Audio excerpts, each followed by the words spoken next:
सुमतिभिरनुमेजं शुभ्रकाजं सखाजं सुखमजमनपाजं मुक्त्युपाजं विमाजं नृहजमहममेजं झेजमाम्नाजगेजं सदजमसदजेजं श्रीसहायं भजेजं तपस्वाध्याय शुश्रूषा कृष्णपूजारतं मुनिं विश्वेशमिष्टदं वन्दे परिम्राट् चक्रवर्तिनं श्रीगुरुभ्यो नमः। हरिः ओम्। श्रियः पत्ये नित्या गणित गुणमाणिक्य विशद प्रभा जालोल्लासोपहत सकलावत्य तमसे जगज्जन्मस्थेम प्रलय रचनाशील वपुषे नमो शेषाम्नाय स्मृति हृदय दीप्ताय हरजे येन प्रादुरभावि भूमिवलजे व्यस्तारिगो सन्ततिः प्राबोधिश्रुति पंकजं करुणया प्राकाशितत्वं परम् ध्वान्तं ध्वंसमनाजि साधुनिकरश्चाकारि सन्मार्गगः तेन व्यासदिवाकरेण सततं मात्यादिमे मानसं व्याप्तिर्यस्य निजे निजेन महसा पक्षे च पक्षे स्थितिः व्यावृत्तिश्च विपक्षतोऽथ विषये सक्तिर्न वै बाधिते नैवास्ति प्रतिपक्षयुक्तिरतुलं शुद्धं प्रमाणं समे भूयात् तत्त्वविनिर्णयाय भगवान् आनन्दतीर्थो मुनिः भवति यदनुभावात्येडमूकोऽपि वाग्मी जडमतिरपि जन्तुर्जायते प्राज्ञमौलिः सकलवचनचेतो देवता भारती सा मम वचसि निधत्तां सन्निधिं मानसे च रमानिवासोचितवासभूमिः सन्न्याय रत्नावलिजन्मभूमिः वैराग्यभाग्यो मम पद्मनाभतीर्थामृताप्तिर्भवताद्विभूत्यै पदवाक्यप्रमाणज्ञान् प्रतिवादिमदच्छिदः श्रीमदक्षोभ्यतीर्थाख्यानुपतिष्ठे गुरून् मम श्रीमदानन्दतीर्थार्य सन्मनः सरसि भुवि अनुव्याख्यान नलिने चञ्चरी कतिमे मनः न शब्दाब्धौ गाढाः न च निगमचर्चासु चतुराः न च न्याये प्रौढाः न च विदितवेद्या अपि वयं परं श्रीमत्पूर्णप्रमतिगुरुकारुण्यसरणिं प्रपन्नामान्या स्मः किमपि च वदन्तोऽपि महताम् ॐ नारायणं निखिलपूर्णगुणैकदेहं निर्दोषमाप्यतममप्यखिलैः सुवाक्यैः अस्योद्भवादिदमशेषविशेषतोऽपि वन्द्यं सदा प्रियतमं मम सन्नमामि कुपिता हि फणच्छाया समीकृत्या परं सुखं सेवन्ते यत्पदं धीरास्तं भजे वल्लभं श्रियः।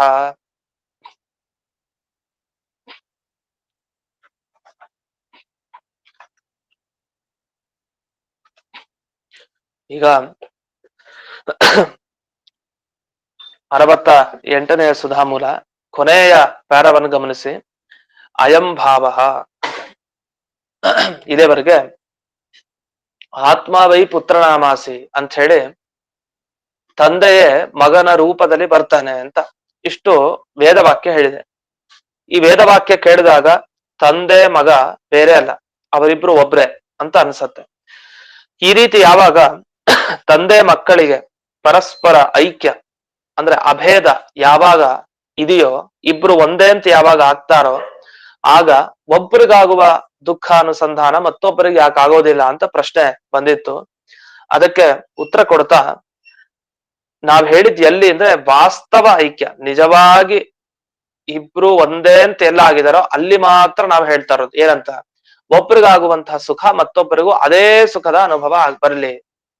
ಆದ್ರೆ ಎಲ್ಲಿ ಉಪಚರಿತ ಐಕ್ಯ ಅಂದ್ರೆ ನಿಜವಾಗಿ ಒಬ್ರೇ ಅಲ್ಲ, ಅವ್ರು ಬೇರೆ ಬೇರೆನೆ ಆದ್ರೂ ಒಬ್ರೇ ಅನ್ನೋ ರೀತಿ ವ್ಯವಹಾರ ಇದೆಯೋ ಅಂಥ ಕಡೆ ಮಾತ್ರ ಒಬ್ರಿಗಾಗುವಂತಹ ಸುಖ ದುಃಖ ಮತ್ತೊಬ್ಬರಿಗೆ ಅದೇ ಸುಖ ದುಃಖಗಳ ಅನುಸಂಧಾನ ಆಗಬೇಕು ಅಂತಿಲ್ಲ.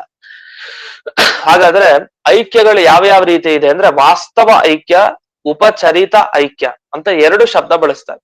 ವಾಸ್ತವ ಐಕ್ಯ ಅಂದ್ರೆ ನಿಜವಾಗಿ ಆ ಎರಡು ವಸ್ತು ಒಂದೇ ನಿಜವಾಗಿ. ಉಪಚರಿತ ಐಕ್ಯ ಅಂದ್ರೆ ಸುಮ್ನೆ ಮಾತನಾಡ್ಬೇಕಾದ್ರೆ ಎರಡು ಒಂದೇ ಅನ್ನೋ ತರ ಮಾತನಾಡ್ತಾ ಇರ್ತೀವಿ. ಇವನು ಅವನೇ ಆಗಿದ್ದಾನೆ, ಅವನು ಇವನೇ ಆಗಿದ್ದಾನೆ ಅಂತ, ಅವ್ರು ಬೇರೆನೆ ಅಂದ್ರೆ ಒಂದೇ ತರ ಇದ್ದಾರೆ, ಒಂದೇ ತರ ಮಾತಾಡ್ತಾರೆ, ಒಂದೇ ತರ ಎಲ್ಲ. ಅದು ಅವಾಗ ಆಗ್ತೀವಿ ಅವನು ಇವನೇ ಇವನು ಅವನೇ ಅಂತ ಹೇಳೋ ತರ ಇದೆ. ಇದಕ್ಕೂ ಇನ್ನು ನಾವು ಹೇಳ್ತಾ ಇರ್ತೀವಿ, ಯಾರು ಆ ತಂದೆ ಮತ್ತೆ ಮಗ ಬಂದ್ರೆ ಇವನು ಮಗ ಹೇಗಿದ್ದಾನೆ, ಇವನ ರೂಪನೇ ಅವನದು ಅಂತ, ಇವನ್ ತರಾನೇ ಇದ್ದಾನೆ ಅನ್ಲಿಕ್ಕೆ ಹೋಗಿ ತಂದೆಯ ರೂಪ ಹಾಗೇ ಇದೆ ಅವನಿಗೆ ಅಂತ, ಅವನೇ ಇವನು ಅಂತ. ಆ ರೀತಿ ಉಪಚರಿತ ಐಕ್ಯ ಅಂತ ಕರಿತೀವಿ. ಇನ್ನೊಂದು ರೂಪದಲ್ಲಿ ಅವನೇ ಬಂದಾಗಿದ್ದಾನೆ ಇವನು ಅಂತ.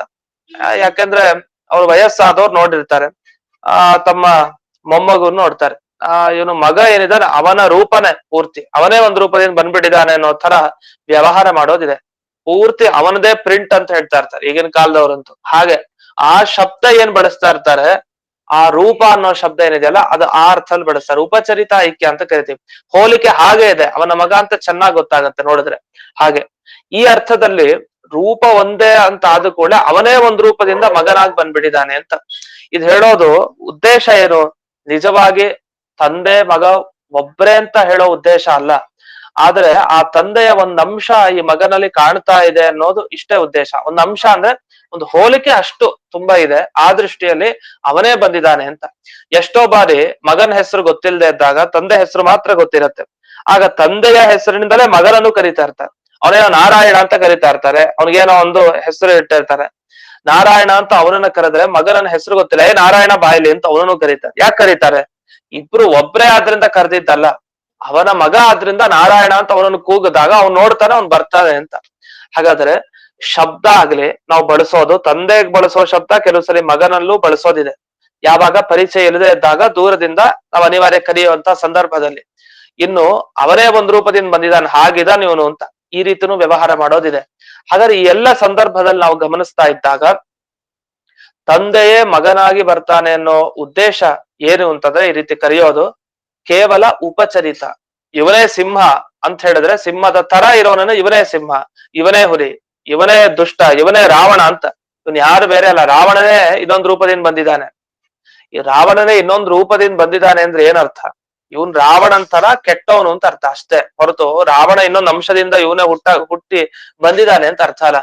ಇವನು ಕಂಸ ರಾಜ್ಯ ನಡೀತಾ ಇದೆ, ಕಂಸನೇ ಬಂದು ಆಳ್ತಾ ಇದ್ದಾನೆ ಅಂತ. ಕಂಸನೇ ಬಂದು ಆಳೋದು ಅಂದ್ರೆ ಕಂಸ ಇನ್ನೊಂದು ರೂಪ ತೊಡ್ಕೊಂಡು ಬಂದಿದ್ದಾನೆ ಅಂತ.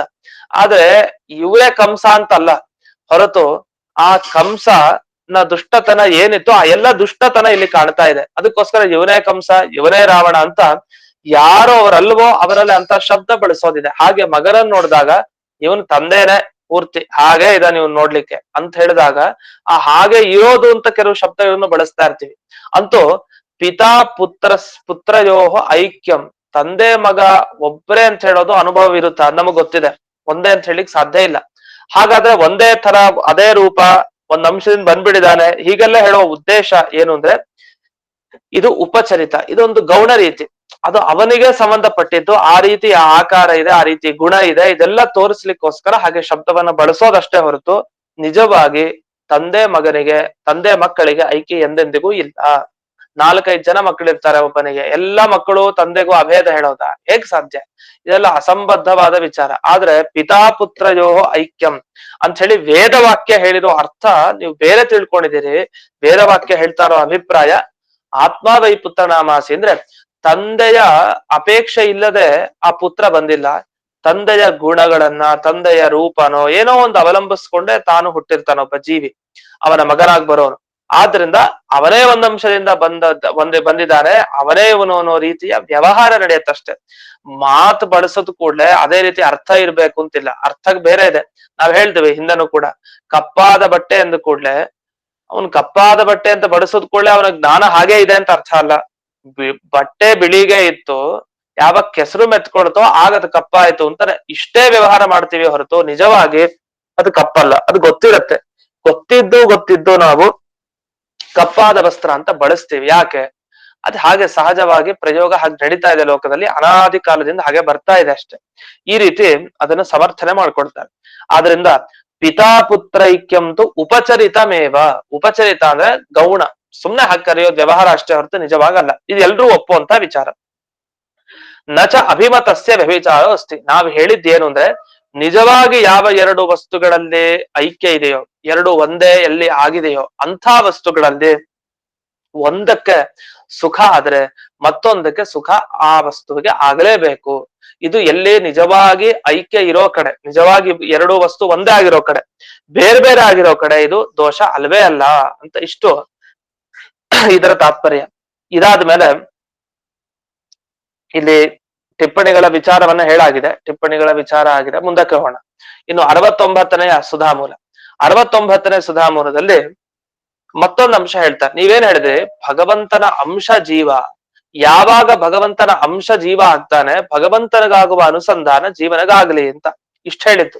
ಇದಕ್ ಮುಖ್ಯ ಕಾರಣ ಏನು, ಜೀವರೆಲ್ಲ ಭಗವಂತನ ಅಂಶ ಅಂತ ಇದನ್ನ ಹೇಳಿದ್ರಿ.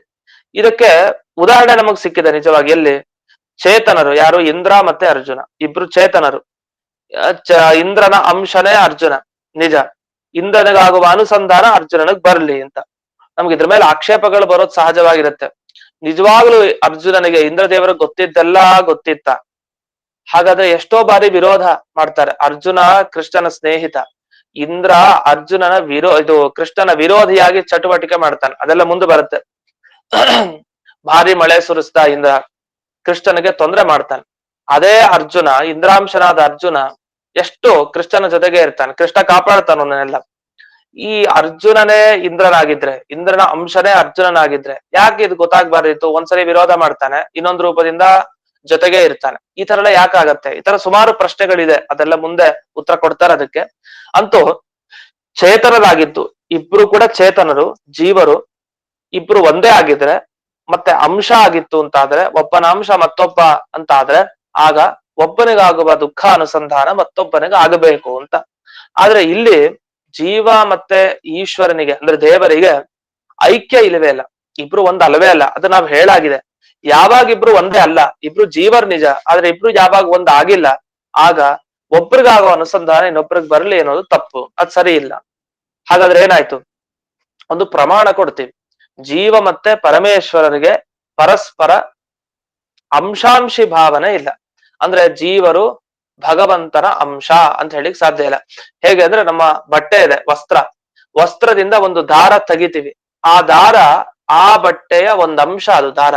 ಹಾಗೆ ಭಗವಂತನ ದೇಹ ತಗೊಂಡ್ರೆ, ಭಗವಂತನ ಪೂರ್ತಿ ಒಂದು ಚಿದಾನಂದಮಯ ದೇಹವನ್ನ ಕಲ್ಪನೆ ಮಾಡ್ಕೊಂಡ್ರೆ, ಆ ದೇಹದ ಒಂದೊಂದು ತುಂಡು ಜೀವರು ಅಂತ ಹೇಳಿಕ್ ಬರುತ್ತ. ಒಂದು ಅಂಶ ಅಂದ್ರೆ ಒಂದು ತುಂಡು, ಇಡೀ ವಸ್ತ್ರದ ಒಂದು ತುಂಡು. ಈಗ ಪುಸ್ತಕದಲ್ಲಿ ಒಂದೊಂದು ಪೇಜು ಕೂಡ ಪುಸ್ತಕದ ಅಂಶ. ಅದು ಪುಸ್ತಕ ಬೇರೆ ಅಲ್ಲ, ಪುಸ್ತಕದ ಅಂಶವಾದ ಒಂದೊಂದು ಪೇಜ್ ಅದು ಬೇರೆ ಅಲ್ಲ. ಆದ್ರಿಂದ ಏನಾಯ್ತು, ಅಂಶ ಒಂದೇ ಆಗ್ಬೇಕು, ಇದೆಲ್ಲ ಒಪ್ಕೊಳ್ತೀವಿ ನಿಜ. ಆದ್ರೆ ದೇವರ ಅಂಶ ಜೀವ ಅಂತ ಎಲ್ಲಿದೆ? ಈ ತರ ದೇವರ ಒಂದು ಭಾಗದ ತುಂಡ ಅದು ಜೀವ, ಹಾಗೆ ಹೇಳಿಕ್ ಸಾಧ್ಯ ಇಲ್ಲ. ಅದು ಎಲ್ಲಿದೆ ಪ್ರಮಾಣ ಇಲ್ಲ. ಅಂತೂ ಈ ಅನುಮಾನದಿಂದ ಏನು ಸಮರ್ಥನೆ ಮಾಡ್ತಾರೆ ಅಂದ್ರೆ, ದೇವರು ಮತ್ತೆ ಜೀವರು ಇಬ್ರು ಅಂಶಾಂಶಿ ಭಾವ ಪಡೆದಿಲ್ಲ. ಆ ಅಂಶ ಜೀವ ಹೇಗೆ ಇಂದ್ರದೇವರ ಅಂಶ ಅರ್ಜುನ, ಅಥವಾ ಈ ಬಟ್ಟೆಯ ಒಂದು ಅಂಶ ದಾರ ಅಂತ ಹೇಗೆ ಹೇಳ್ತೀವೋ, ಅಥವಾ ಮಡಿಕೆಯ ಅಂಶ ಅದರ ಕಪಾಲ ಅಂತ ಹೇಳ್ತೀವಿ. ಎರಡು ತುಂಡು, ಮಣ್ಣಿನ ತುಂಡುಗಳೇನಿದೆ ಅದನ್ನ ಸೇರಿಸಿದ್ರೆ ಅದು ಘಟ ಆಗತ್ತೆ. ಅಂತ ಕಪಾಲಗಳೇನಿದೆ ಅದು ಘಟದ ತುಂಡು, ಅದು ಘಟದ ಅಂಶ. ಅದರಿಂದ ಅದು ಬೇರೆ ಅಲ್ಲ, ಮಡಿಕೆ ಬೇರೆ ಅಲ್ಲ.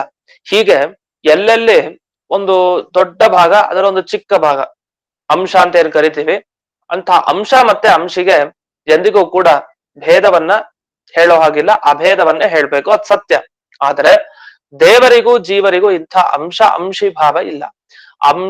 ಅಂಶಿ ಭಾವ ಅಂದ್ರೆ ಸಂಬಂಧ ಅಂತ ಅರ್ಥ. ಅಂಶ ಅಂದ್ರೆ ನಮ್ಗೆ ಗೊತ್ತು, ಒಂದು ತುಂಡು ಭಾಗ. ಅಂಶಿ ಅಂದ್ರೆ ಆ ಭಾಗವನ್ನ ಹೊಂದಿರೋ ವಸ್ತುವಿಗೆ ಅಂಶಿ ಅಂತ ಕರೀತಾರೆ. ಈಗ ದಾರವನ್ನ ಅಂಶಿ ಅಂತ ಕರೆಯಲ್ಲ, ಯಾಕೆ ದಾರನೇ ಒಂದು ಅಂಶ. ಯಾವುದರ ಅಂಶ? ದಾರ ಅನ್ನೋ ಅಂಶವನ್ನ ಪಡೆದ ಬಟ್ಟೆಗೆ ಅಂಶಿ ಅಂತ ಕರೀತಾರೆ. ಈಗ ಅಂಶಿ ಭಾವ ಸಂಬಂಧ ಇದು ಎಲ್ಲಿರತ್ತೋ ಅಲ್ಲಿ ಐಕ್ಯ ಇರ್ಲೇಬೇಕು, ಎರಡು ಒಂದೇ ಆಗಿರ್ಬೇಕು ವಸ್ತು. ಪರಸ್ಪರ ಜೀವ ಪರಮಾತ್ಮರಲ್ಲಿ ಹಾಗಲ್ಲ ಅಂತ ಇಷ್ಟು ಆ ಅನುಮಾನದ ಅರ್ಥವನ್ನ ಹೇಳ್ತಾರೆ. ಈಗ ಅನುಮಾನ ಪ್ರಯೋಗವನ್ನು ನೋಡೋಣ. ಇಲ್ಲಿ ಮೊದಲನೇ ಪ್ಯಾರದಲ್ಲಿ ಕೊನೆಗೆ ಕೊಟ್ಟಿದ್ದಾರೆ, ತಥಾಚ ಪ್ರಯೋಗ ಜೀವೇಶ್ವರೌ ನ ಚೇತನತ್ವೇ ಸತಿ ಅಂಶಿನೌ ಪರಸ್ಪರ ಅನುಸಂಧಾನ ಶೂನ್ಯತ್ವಾತ್ ಯಥಾ ಘಟಪಟೌ ಯಥಾಚ ಇಂದ್ರ ಅರ್ಜುನೌ ಇತಿ. ಹೇಗೆ ಈ ಅನುಮಾನ ನೋಡಿ ಎಷ್ಟು ಚೆನ್ನಾಗಿ ಬರೀತಾರೆ.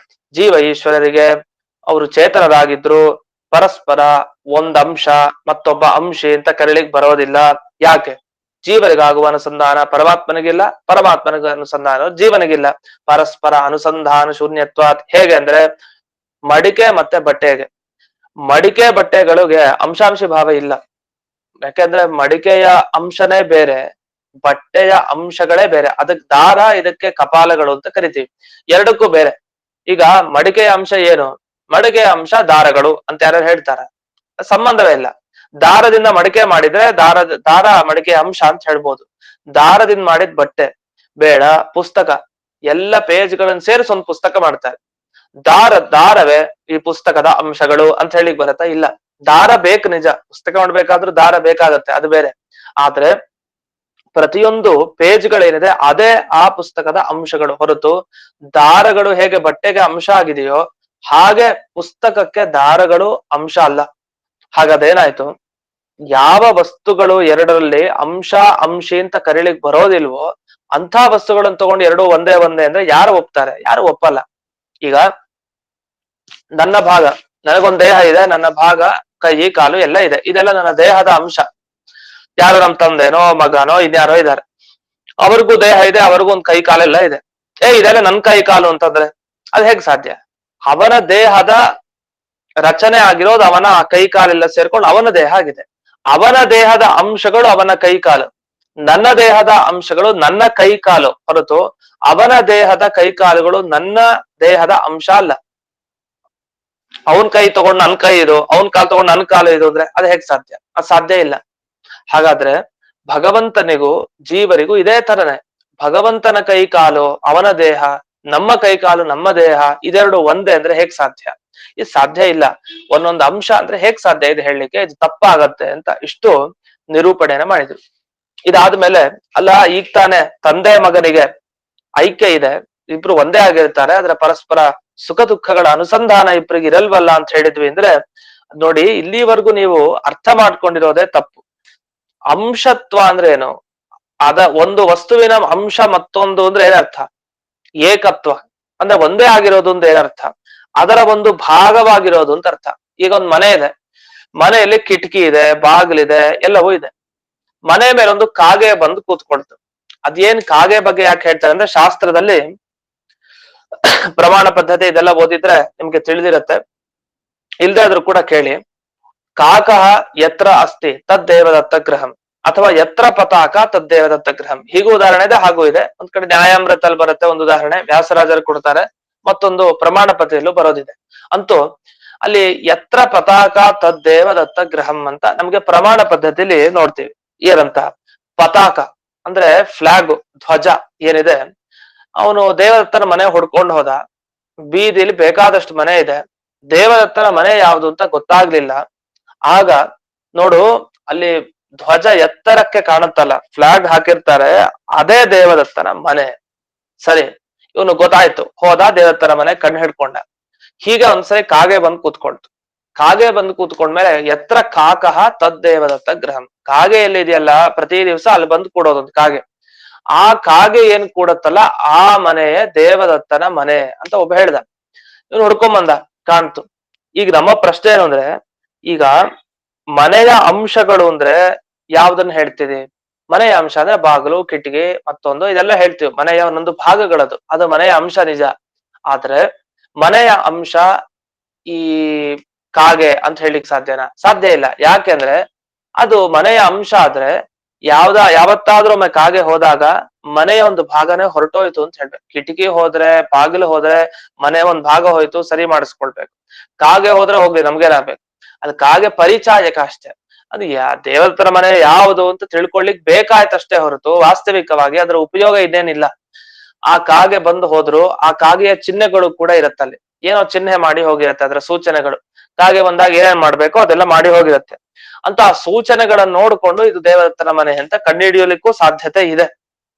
ಅಂತೂ ಇರ್ಲಿ, ಪ್ರಕೃತ ಸಂದರ್ಭದಲ್ಲಿ ಈ ಕಾಗೆ ಮನೆಯ ಒಂದು ಭಾಗ ಅಲ್ಲ, ಅದು ಮನೆಗೆ ಆಗ ಬರುತ್ತೆ, ಆಗ ಹೋಗತ್ತಷ್ಟೇ. ಆದ್ರೆ ಕಿಟಕಿ ಬಾಗಿಲುಗಳು ಇದೆಲ್ಲ ಹಾಗಲ್ಲ, ಅದೆಲ್ಲ ಅಂಶ. ಹಾಗಾದ್ರೆ ಏನಾಯ್ತು? ಈ ಕಾಗೆಗೂ ಮತ್ತೆ ಮನೆಯ ಅಂಶಗಳಾದ ಕಿಟಕಿ, ಬಾಗಿಲು ಇತ್ಯಾದಿಗಳು ವ್ಯತ್ಯಾಸ ಇದೆ. ಇದು ಯಾವಾಗಲೂ ಜೊತೆಗೆ ಇರುತ್ತೆ, ಏಕದೇಶ, ಒಂದು ಭಾಗವಾಗಿರುತ್ತೆ. ಕಾಗೆಯು ಹಾಗೆ ಒಂದು ಮನೆಯ ಒಂದು ಭಾಗವಾಗಿಲ್ಲ. ಅದೇ ತರಹ ಈ ಜೀವರುಗಳೆಲ್ಲ ದೇವರ ಒಂದು ಭಾಗ ಅಲ್ಲ, ಅವನ ಕೈಕಾಲ್ ತರ ಒಂದು ತುಂಡಲ್ಲ ಜೀವರು, ಅವನ ಮನೆ ತರನೂ ಅಲ್ಲ ಜೀವರು. ಹೀಗೆ ಅವರ ಅಂಶಿ ಭಾವ ಏನ್ ಹೇಳ್ತೀವಿ ಅದು ಜೀವ ಪರಮಾತ್ಮನಿಗೆ ಎಂದೆಂದಿಗೂ ಸಾಧ್ಯ ಇಲ್ಲ. ಸರಿ, ತಂದೆ ಮಕ್ಕಳಿಗೆ ಹೀಗೆ ಹೇಳ್ಬೋದಾ ಅಂದ್ರೆ ಅದು ಹೇಗೆ ಸಾಧ್ಯ? ತಂದೆಯ ಒಂದು ಭಾಗ, ಒಂದು ಅಂಶ ಇದು ಭಗ ಅಂತ ಹೇಗೆ ಹೇಳಲಿಕ್ಕೆ ಸಾಧ್ಯ? ಅದು ಸಾಧ್ಯ ಇಲ್ಲ. ಅವನೇ ಬೇರೆ ಕಡೆ ನಿಂತಿದ್ದಾನೆ, ಇವನೇ ಬೇರೆ ಇದ್ದಾನೆ, ಅವನ ಕೆಲಸ ಅವನಿಗೆ, ಇವನ್ ಕೆಲಸ ಇವನಿಗೆ. ಇವರಿಬ್ರು ಒಂದೇ ಅಂತ ಹೇಗೆ ಹೇಳಲಿಕ್ಕೆ ಸಾಧ್ಯ? ಏಕತಾ ಏಕದೇಶತ ರೂಪ ಅಂಶತ, ಅಂದ್ರೆ ಇಬ್ರು ಒಂದೇ ಕಡೆ ಇದ್ದಾರೆ, ಒಂದು ಭಾಗವಾಗಿ ಮಾಡ್ಕೊಂಡಿದ್ದಾರೆ ಅಂತ ಹೇಳೋದು ತಪ್ಪು. ಮತ್ ಹಾಗಾದ್ರೆ ಇಷ್ಟೆಲ್ಲ ಹೇಳೋ ನೀವು ಯಾಕೆ ಈ ತಂದೆ ಮಗ ಒಬ್ರೆ ಅಂತ ಯಾಕೆ ಹೇಳ್ತೀರಿ ಅಂತ ಒಂದು ಪ್ರಶ್ನೆ ಬರ್ಬೋದು. ಆ ಪ್ರಶ್ನೆ ಬರೋದಕ್ಕೆ ಬೇರೆ ಉತ್ತರ ಕೊಟ್ಟಿದ್ದೀವಿ. ಅದು ಗೌಣ ಉಪಚಾರವಾಗಿ ವ್ಯವಹಾರ ಮಾಡ್ತೀವಿ. ಅದು ಹಿಂದಕ್ಕೆ ಹೇಳ್ದೆ. ಅದು ಯಾವ ರೀತಿ ಉಪಚಾರ ಮಾಡೋದು ಅಂದ್ರೆ ನಾವು ಮಾಡೋ ಬ್ರಾಹ್ಮಣ ಉಪಚಾರ, ಮನೆಗೆ ಬಂದವ್ರಿಗೆ ಉಪಚಾರ, ಆ ಉಪಚಾರ ಅಲ್ಲ. ಇಲ್ಲಿ ಉಪಚಾರ ಅನ್ನೋ ಶಬ್ದಕ್ಕೆ ಗೌಣ, ಮುಖ್ಯ ಅಂತ ಅರ್ಥ ಅಲ್ಲ, ಅಮುಖ್ಯ. ಈಗ ಅವಾಗ್ಲೇ ಅವತ್ತಿನ ದಿವಸ ಹೇಳಿದೆ, ಎಲ್ಲರೂ ಕೂಡ ಮೊದಲು ಜಗಳ ಆಡ್ತಾ ಇದ್ರು, ಈಗೆಲ್ಲ ಒಂದಾದ್ರು. ಈಗೆಲ್ಲ ಒಂದಾದ್ರು ಅಂದ್ರೆ ಆ ಒಂದು ಅನ್ನೋ ಶಬ್ದಕ್ಕೆ ಉಪಚಾರ, ಅದು ಮುಖ್ಯ ಅಲ್ಲ, ಅಂದ್ರೆ ಅಮುಖ್ಯವಾದ ಅರ್ಥ. ಏನು ಒಂದಾದ್ರು ಅಂದ್ರೆ ಬುದ್ಧಿ ಎಲ್ಲ ಒಂದಾಯ್ತು, ಅವರೆಲ್ಲ ಒಮ್ಮತಿ ಸೂಚಿಸಿದ್ರು ಅಂತ ಅರ್ಥ ಅಷ್ಟೇ. ಅವ್ ಜೀವ ಒಂದಾದ್ರು ಅಂತ ಅರ್ಥ ಅಲ್ಲ. ಈ ತರ ಅನೇಕ ಸರಿ ಬಳಸ್ತಾ ಇರ್ತಾರೆ ಒಂದೇ ಅನ್ನೋ ಶಬ್ದ. ಒಂದೇ ಅಂತ ಬಳಸದ್ ಕೂಡಲೇ ಎರಡು ವಸ್ತು ಒಂದೇ ಆಗಿರ್ಬೇಕು ಅಂತಲ್ಲ, ಹಲವು ಕಾರಣದಿಂದ ಎರಡು ಒಂದೇ ಅನ್ನೋ ರೀತಿಯಲ್ಲಿ ಬಳಸ್ತಾ ಇರ್ತೀವಿ ಅಷ್ಟೇ. ಅಂತೂ ಈ ರೀತಿ ಒಂದೇ ಅನ್ನುವ ಅಂಶವನ್ನ ತಂದೆ ಮಕ್ಕಳಿಗೆ ಏನು ಕರೀತಾ ಇದ್ದಾರೆ ವೇದ ವಾಕ್ಯದಲ್ಲಿ, ಅದನ್ನ ಹೀಗೆ ಅನೇಕ ರೀತಿಯಾಗಿ ಕೂಡಿಸ್ಕೊಳ್ಬಹುದು ಅಂತ ಇಷ್ಟು ಬಂತು. ಇಲ್ಲಿ ಗುರುವರ್ಥ ದೀಪಿಕಾ ಟಿಪ್ಪಣಿಯಲ್ಲಿ ವಾದಿರಾಜರು ಕೆಲವು ವಿಷಯಗಳನ್ನ ಬರೀತಾರೆ. ಅದನ್ನ ಈಗ ನೋಡ್ತಾ ಹೋಗೋಣ. ಒಂದೆರಡು ವಾಕ್ಯಗಳನ್ನ ನೋಡೋಣ. ಏಕದೇಶತಾದಿ ರೂಪ ಇತಿ ಭಾವ ಇತ್ಯತ್ರ ಅರ್ಜುನಾದಿ ಅಂಶೇಶು ಮತ್ಸ್ಯಾದಿ ಅಂಶೇಶು ಚ ಕಾರ್ಯವಶಾತ್ ಕದಾಚಿತ್ ಭಿನ್ನದೇಶ ಗಮನೆ ಅಪಿ ಕಾರ್ಯ ಅವಸಾನೆ ತದೈವ ಐಕದೇಶ್ಯಮಪಿ ಅಸ್ತಿ. ಅಂದ್ರೆ ವ್ಯತ್ಯಾಸ ಇನ್ನೂ ಚೆನ್ನಾಗಿ ಹೇಳ್ತಾರೆ ವಾದಿರಾಜರು. ಇನ್ನೇನ್ ವ್ಯತ್ಯಾಸ ಹೇಳ್ತಾರೆ ಅಂದ್ರೆ, ಈಗ ಅರ್ಜುನನಿಗೆ ಇಂದ್ರನ ಅಂಶತ್ವ ಒಪ್ಪಿತಿರಿ. ಇಂದ್ರ ಬೇರೆ ಅಲ್ಲ, ಅರ್ಜುನ ಬೇರೆ ಅಲ್ಲ, ಇಂದ್ರನೇ ಅರ್ಜುನನಾಗಿ ಬಂದಿತ್ತು, ಇಂದ್ರನ ಅಂಶ ಅರ್ಜುನ. ಆಶ್ಚರ್ಯ ಅನ್ಸೋದು, ಹಾಗಾದ್ರೆ ಇಂದ್ರನ ಅಂಶ ಅರ್ಜುನ ಆದ್ರೆ ಯಾಕೆ ಇಂದ್ರ ಮೇಲಕ್ಕೆ ಕೂತಿದ್ದಾನೆ? ಅರ್ಜುನ ಇಲ್ಲಿ ಓಡಾಡ್ತಾನೆ, ಬಾಣ ಪ್ರಯೋಗ ಮಾಡ್ತಾನೆ, ಬೇರೆ ಬೇರೆ ಕಡೆ ಹೋಗ್ತಾರೆ, ಎಲ್ಲನೂ ಮಾಡ್ತಾನೆ, ಏನೇನೋ ಕೆಲಸಗಳು, ಅನೇಕ ಕೆಲಸಗಳಿದೆ. ಇಂದ್ರ ಮಾತ್ರ ತಾನು ಮೇಲಕ್ಕೆ ಇದ್ದಾನೆ. ಇದು ಹೇಗ್ ಸಾಧ್ಯ? ಅಯ್ಯೋ, ದೇವತೆಗಳೆಲ್ಲ ತಮ್ಮ ಒಂದೊಂದು ಅಂಶದಿಂದ ಇನ್ನೊಂದು ಅವತಾರ ಎತ್ತುತ್ತಾರೆ, ಬರ್ತಾರೆ, ಓಡಾಡ್ತಾರೆ, ಮಾಡ್ತಾರೆ, ಇದೆಲ್ಲ ಒಂದೇ ತಾನೆ. ಕಾರ್ಯವಶಾತ್ ಅವ್ರವ್ರ ಕಾರ್ಯ ಏನೇನಿದೆಯೋ ಅದಕ್ಕೆ ಅನುಗುಣವಾಗಿ ಒಬ್ಬೊಬ್ರು ಅಲ್ಲಿ ಹೋಗ್ತಾರೆ, ಅವ್ರದೇ ರೂಪ ಅದು, ಬೇರೇನಲ್ಲ. ಆದ್ರೂ ಕೂಡ ಒಂದ್ ಅಂಶ ಸ್ವೀಕಾರ ಮಾಡ್ತಾರೆ, ತಮ್ಮ ಶಕ್ತಿಯಿಂದ ಸ್ವೀಕಾರ ಮಾಡ್ಕೊಂಡು ಓಡಾಡ್ತಾ ಇರ್ತಾರೆ ಇನ್ನೊಂದು ರೂಪದಿಂದ. ಸೌಭರಿ ಋಷಿಗಳೇ ಸ್ವೀಕಾರ ಮಾಡಿದ್ದಾರೆ ಅಂದ್ಮೇಲೆ ಇಂದ್ರ ದೇವರಿಗೆ ಸಾಧ್ಯ ಇಲ್ವಾ? ಇಂದ್ರ ದೇವರು ಮಾಡಿರ್ತಾರೆ ಅಂತ. ಆದ್ರೆ ಅಲ್ಲಿ ಏನಾಗುತ್ತೆ, ಇಬ್ರು ಒಂದೇ ಅಂತ ಆದ್ರೆ ಅವನು ಹೋಗೋ ಕಡೆ ಇವನು ಹೋಗಿರ್ತಾನೆ, ಇಂದ್ರ ದೇವರು ಯಾಕೆ ಹೋಗಿಲ್ಲ, ಅವ್ನು ಯಾಕೆ ಅಲ್ಲೇ ಇದ್ದಾನೆ? ಈ ತರ ಅನೇಕ ಪ್ರಶ್ನೆಗಳು ಬರುತ್ತೆ. ಈ ಪ್ರಶ್ನೆಗಳಿಗೆಲ್ಲ ಏನು ಉತ್ತರ ಅಂದ್ರೆ, ಅವ್ರ ಕೆಲಸದ ನಿಮಿತ್ತದಿಂದ ಆ ಇಂದ್ರ ಏನ್ ಮಾಡಿದ, ಅರ್ಜುನ ರೂಪ ಧರಿಸ್ಕೊಂಡು ಓಡಾಡದ, ಶಸ್ತ್ರಾಸ್ತ್ರ ಪ್ರಯೋಗ ಮಾಡದ, ಈ ಯುದ್ಧಕ್ಕೆ ಬರುವಂತಹ ಎಲ್ಲರನ್ನು ದುಷ್ಟರನ್ನ ಸಂಹಾರ ಮಾಡಿದ. ಇದೆಲ್ಲ ಆಯ್ತು. ಇದೆಲ್ಲ ಮಾಡಿದ್ಮೇಲೆ ಕೊನೆಗ್ ನೋಡಿ, ಅದು ಮುಖ್ಯ, ಕಾರ್ಯ ಅವಸಾನೆ, ಕೆಲಸ ಆದ್ಮೇಲೆ ಮುಗಿದ ಮೇಲೆ ಒಂದ್ ಅಂಶವಾಗಿ ಸೇರ್ಕೊಂಡ್ಬಿಡ್ತಾನೆ. ಇಂದ್ರದೇವರು ಒಳಗಡೆ ಹೊರಟೋಗ್ತಾನೆ, ಅರ್ಜುನ ಅಷ್ಟೇ, ಇನ್ನೇನಿಲ್ಲ. ಹಾಗಾದ್ರೆ ಒಳಗಡೆ ಹೊರಟೋಗ್ತಾನೆ ಅಂದ್ರೆ ಏನರ್ಥ? ಅವನ ಅಂಶ ಒಂದು ಭಾಗವಾಗಿ ಇರ್ತಾನೆ ಅಂತ ತಾತ್ಪರ್ಯ. ಈ ರೀತಿ ಕಾರ್ಯ ಅವಸಾನೆ ತದೈವ ಐಕದೇಶ್ಯಮಪಿ ಅಸ್ತಿ. ಯಾವಾಗ ತಮ್ಮ ಕೆಲಸ ಅರ್ಜುನನ ಪಾತ್ರದಲ್ಲಿ ಇದ್ದಾಗ ಏನ್ ಕೆಲಸ ಆಗ್ಬೇಕು ಅದೆಲ್ಲ ಮುಗಿದ ಮೇಲೆ ಐಕದೇಶ್ಯಂ ಒಂದು ಭಾಗವಾಗಿ ಇಂದ್ರದೇವರ ಜೊತೆಗೆ ಅವನು ಸೇರ್ಕೊಳ್ತಾನೆ. ಆ ಜೀವ ಅಲ್ಲಿ ಹೋಗಿ ಸೇರ್ಕೊಂಡ್ಬಿಡ್ತಾನೆ ಅಷ್ಟೇ. ಆದ್ರೆ ಪಿತಾ ಪುತ್ರ ಯೋಸ್ತು ನ ಕದಾಪಿ, ತಂದೆ ಮಗನಿಗೆ ಆಗಲ್ಲ. ಅಂದ್ರೆ ಯಾವಾಗ ಈ ಮಗನ ಅವನ ಕೆಲಸ ಮುಗೀತು ಅವನ್ ತಂದೆನೇ ಆಗ್ಬಿಡ್ತಾನೆ ಅಂದ್ರೆ ಅದ್ ಹೆಂಗ್ ಸಾಧ್ಯ? ಅದ್ ಸಾಧ್ಯ ಇಲ್ಲ. ತಂದೆಯ ಸ್ಥಾನ, ಅವನ ತಂದೆ ಯಾವ ಸ್ಥಾನ ಪಡೆದಿದ್ನೋ ಅಲ್ಲಿಗೆ ಹೋಗ್ಬೋದ್ ಬೇಕಾದ್ರೆ, ಅದು ಗೊತ್ತಿಲ್ಲ. ಆದ್ರೆ ತಂದೆನೇ ಆಗ್ಬಿಡ್ತಾನೆ ಮಗ. ಮುಂದೆ ಮಗ ಸತ್ತ ಮೇಲೆ, ಮಗ ಮರಣ ಆದ್ಮೇಲೆ ಹೇಗೆ ಇವಾಗ ಅರ್ಜುನನ ಕೆಲಸ ಮುಗಿದ ಮೇಲೆ ಅವನು ಇಂದ್ರನ ಜೊತೆಗೆ ಸೇರ್ಕೊಂಡ್ಬಿಡ್ತಾನೋ, ಆ ರೀತಿ ಮಗ ತಾನು ಮರಣವನ್ನ ಅಪ್ಪಿದ ಮೇಲೆ ತನ್ನ ತಂದೆಯ ಜೊತೆ ಸೇರ್ಕೊಂಡ್ಬಿಟ್ಟ. ಹೀಗೆ ಹೇಳಲಿಕ್ಕೆ ಸಾಧ್ಯ ಇರಕ್ಕೆ, ತಂದೆಯ ಬೇರೆ ಮಗನೇ ಬೇರೆ. ಇದೆಲ್ಲ ನಿಮ್ಗೆ ಹೆಂಗ್ ಗೊತ್ತಾಗತ್ತೆ? ಯಾರು ನೋಡಿದ್ದೀರಾ ಅಂದ್ರೆ ಅದೆಲ್ಲ ಅಲ್ಲ, ನಮ್ಗೆಲ್ಲ ಪುರಾಣಗಳ ಮಾತು, ಶಾಸ್ತ್ರದ ಮಾತು ಏನು ಬರ್ದಿದಾರೆ ಅದನ್ನ ನೋಡ್ಕೊಂಡು ನಾವ್ ಅರ್ಥ ಮಾಡ್ತಾ ಇರೋದು. ನಾವ್ ಯಾರು ಇವ್ರು ನೋಡಿಲ್ಲ, ಇಂದ್ರದೇವ್ರು ನಾವೇನ್ ನೋಡಿದೀವ? ಇಲ್ಲ. ಆದ್ರೆ ಮಹಾತ್ಮರು ಯೋಗಿಗಳಿಗೆ ತಮ್ಮ ಪ್ರತ್ಯಕ್ಷಕ್ಕೆ ಅವ್ರು ನಿಲುಕಿಸ್ಕೊಂಡಿರ್ತಾರೆ, ಯೋಗಿಗಳೆಲ್ಲ ನೋಡಿರ್ತಾರೆ. ಇದ್ರ ಬಗ್ಗೆನೂ ಚರ್ಚೆ ಇದೆ, ನಮ್ಗೆ ಮೊದಲನೇ ಅಧಿಕರಣದಲ್ಲಿ ಬರುತ್ತೆ ಈ ವಿಷಯ ಎಲ್ಲ. ಅಂತೂ ಸದ್ಯ ಪರಿಸ್ಥಿತಿಯಲ್ಲಿ ತಂದೆ ಮಕ್ಕಳಿಗೆ ಐಕ್ಯವನ್ನ ಹೇಳಲಿಕ್ ಬರೋದಿಲ್ಲ. ಆದ್ರಿಂದ ನಾವು ಹೇಳಿದ್ವಿ ಏನಂತ, ಎರಡು ವಸ್ತು ಒಂದೇ ಆದಾಗ ಒಬ್ಬರಿಗಾಗುವ ಸುಖಾನುಸಂಧಾನ ಮತ್ತೊಬ್ಬರಿಗೆ ಆಗ್ಲೇಬೇಕು. ನೀವು ದೇವರು ಜೀವರು ಒಂದೇ ಅಂತ ಆದ್ರೆ ಆಗ ಒಬ್ಬರಿಗಾಗುವ ಸುಖ ಮತ್ತೊಬ್ಬರಿಗೆ ಆಗಬೇಕು ಅಥವಾ ದುಃಖ ಆಗಬೇಕು ಅಂತ ಇಲ್ಲಿವರೆಗೆ ನಾವು ಅವ್ರಿಗೆ ಆಕ್ಷೇಪ ಮಾಡಿ ನಿಲ್ಲಿಸಿದ್ವಿ. ಮತ್ತೆ ಅವರೇನಾದ್ರು ಉತ್ತರ ಹೇಳ್ತಾರ ಅಂತ ಅದನ್ನ ಮುಂದೆ ಪಾಠದಲ್ಲಿ ನೋಡೋಣ ಅಂತ ಹೇಳ್ತಾ ಇಂದಿನ ಪಾಠವನ್ನ ಅಸ್ಮದ್ ಗುರುವಂತರ್ಗತ ವ್ಯಾಸತೀರ್ಥ ಗುರುವಂತರ್ಗತ ಭಾರತೀಯ ರಮಣ ಮುಖ್ಯ ಪ್ರಾಣ ಅಂತರ್ಗತ ಶ್ರೀಮನ್ಮೂಲ ಗೋಪಾಲ ಕೃಷ್ಣನಿಗೆ ಅರ್ಪಣೆ ಮಾಡ್ತೇನೆ. ಶ್ರೀಕೃಷ್ಣ ಅರ್ಪಣೆ. ನಮಸ್ಕಾರ ಆಚಾರ್ಯ. ಇದು ಆಚಾರ್ಯ ಹರೇ ಶ್ರೀನಿವಾಸ. ಒಂದು ಪ್ರಶ್ನೆ ಇತ್ತು. ಈಗ ಮತ ಒಂದೇ ಆದ್ರೆ ಅದು ಅಂಶ ಅಂತಾರೆ, ಮತ ಒಂದಾಗ್ಬೇಕಲ್ಲ. ಈಗ ಎಲ್ಲಾರು ಒಂದ್ ಕಡೆ ಸೇರ್ಕೋತಾರಂದ್ರೆ ಮತ ಒಂದಾಗ್ತದಲ್ಲ ಅವ್ರದ್ದು. ಮತ ಒಂದಾಗೋದಂದ್ರೆ ಎಲ್ಲರೂ ಒಂದೇ ವಿಷಯ ಒಪ್ಪಿಕೊಂಡ್ರು ಅಂದ್ರೆ ಇದು ಏನ್ ಹೇಳ್ತದ ಅಂದ್ರೆ ಇದು ಅಂಶ ಇದ್ದಂಗೆ ಏನು ಇಲ್ಲ? ಇಲ್ಲ, ಅಲ್ಲ ಅಂಶಾಂಶ ಭಾವ ಏನಪ್ಪ ಅದ ಅಲ್ಲಿಲ್ಲ. ಈಗ ಹನುಮನ ಮತನೇ ಹರಿಯ ಮತ ಆದ ಹಂಗ ನಡೀತದೇನ? ಒಂದೇ ಮತ ಹಂಗ ಅಂದ್ರೆ ಇವಾಗ ಹರಿಯ ಜೊತೆ ಐಕ್ಯವನ್ನ ಪಡೆದಿದ್ದಾರೆ ಮಧ್ವಾಚಾರ್ಯರು. ಹನುಮಂತ ಹರಿಯ ಜೊತೆ ಐಕ್ಯವನ್ನ ಪಡೆದ. ಯಾವ ಅರ್ಥದಲ್ಲಿ ಹೇಳ್ತಾ ಇದಾರೆ? ದೇವರು ಮತ್ತೆ ಹನುಮಂತ ಒಂದೇ ಆದ್ರು ಅಂತ ಅರ್ಥ ಅಲ್ಲ. ದೇವರು ಯಾವ್ದಂತ ತಿಳ್ಕೊಳ್ತಾನೋ ಆ ಇದ್ರಲ್ಲೇ ಇವರು ಸಮ್ಮತಿ ಇದೆ. ಹನುಮಂತರು ದೇವ ತಿಳ್ಕೊಳ್ತಾನೆ, ಆ ಅರ್ಥ. ನಮಸ್ಕಾರ. ನಮಸ್ಕಾರ.